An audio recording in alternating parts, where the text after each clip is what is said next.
So what advice do I have for college graduates? Certainly, I'd invite you to apply for a job at SolarCity or Tesla or SpaceX.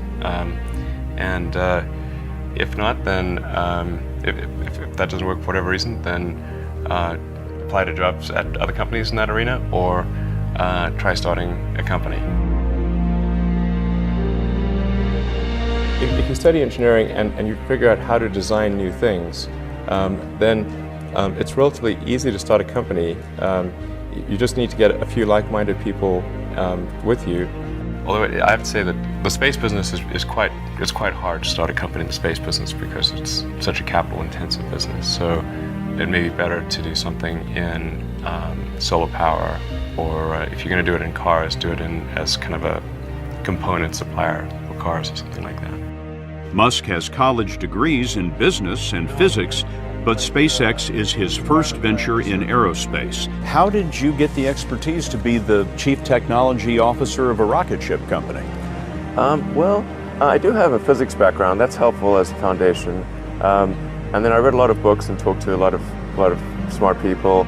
Don't just follow the trend. You may have heard me say that it's good to think in terms of the physics approach or first principles, which is, rather than reasoning by analogy, you boil things down to the most fundamental truths you can imagine, and you reason up from there.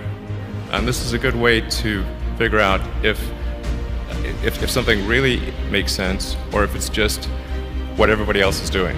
It's hard to think that way. You can't think that way about everything. It takes a lot of effort. But if you're trying to do something new, it's the best way to think. And that framework was developed by physicists to figure out counterintuitive things like quantum mechanics. So it's really a powerful method. And I want to know, what is the one thing that has surprised you about your life? Well, I'm surprised by the whole thing, honestly. I certainly didn't expect for any of these things to happen, honestly. Yeah. I just knew I knew I wanted to be involved in technology, and in fact, the only reason I started a company back in '95, an internet company, was because I couldn't get it. There were only a few internet companies, and I couldn't get a job at any of them. So I tried to get a job at Netscape, and sent my resume in and tried hanging out in the lobby, but I was too shy to talk to anyone. And then I was like, okay, well, I guess I'll have to start a company because I can't get a job anywhere. Thank you.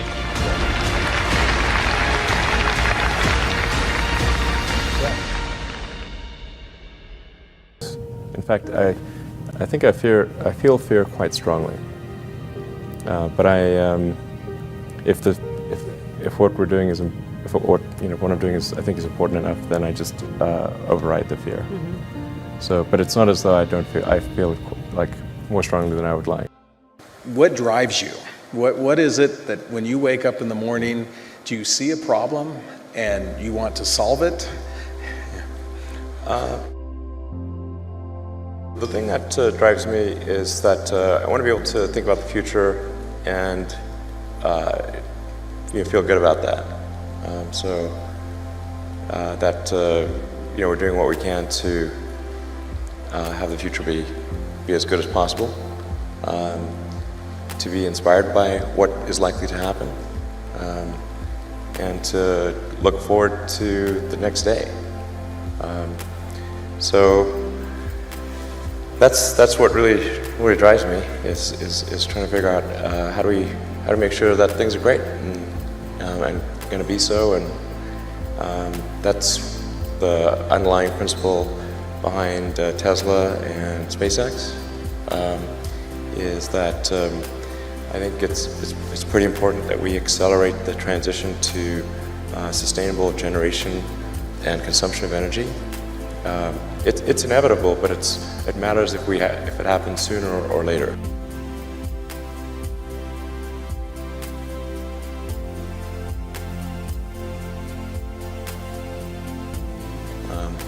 And then SpaceX is about helping make life multiplanetary, and doing what we can to continue the dream of Apollo, and ultimately make a contribution to life becoming multiplanetary.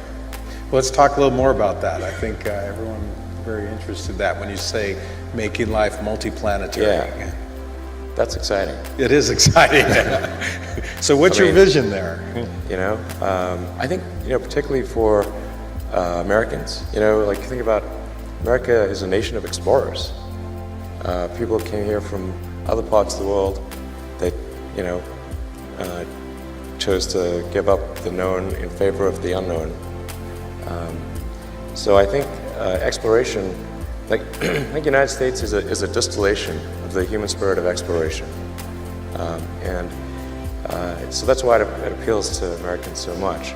You know, you can see this when, say, there was a shuttle tragedy, and 7 people died, and that's terrible. But you know, a lot of people die all the time.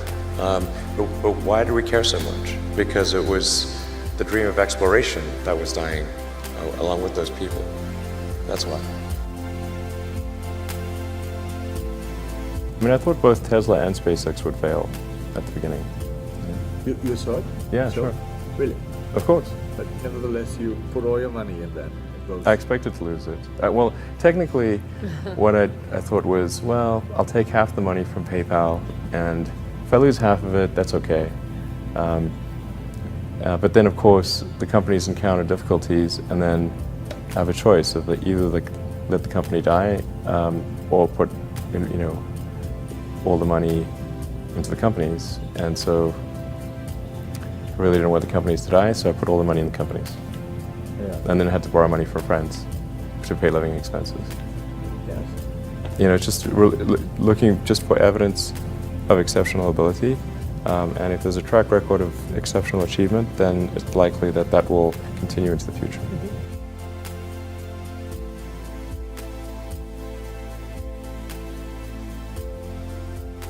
Well, it really depends on the stakes. If the stakes are high, if it's really important, then I, you know, will overcome the fear and just do it anyway.